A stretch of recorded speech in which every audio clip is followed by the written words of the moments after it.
Magluluto tayo ngayon ng munggo. Babad natin ng ilang minuto. Yan, pakuluan na natin hanggang sa lumambot. Yan, malambot na, pwede nang gisahin. Ating bawang, sibuyas, kamatis, at maggigisa na tayo. Oil.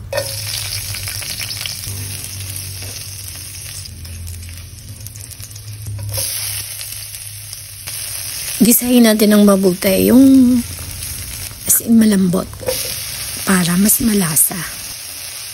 Lagyan natin ng asin at paminta.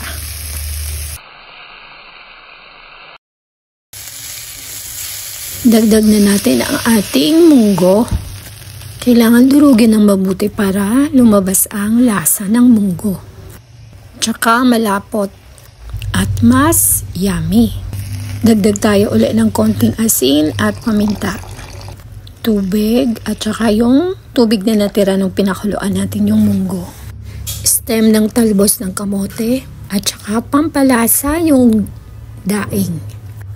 Takpan na natin at pakuluin hanggang sa lumambot. Ayan na, malambot na yan at saka tikman na natin. Yan, yummy! Pwede na nating idagdag ang dahon ng talbos ng kamote. Mix-mix lang hanggang sa mag-corporate silang lahat. Mas masarap kapag hindi masyadong madami ang sabaw, ang tubig. Ilang minuto na lang at ready to serve na ang ating munggo. Done!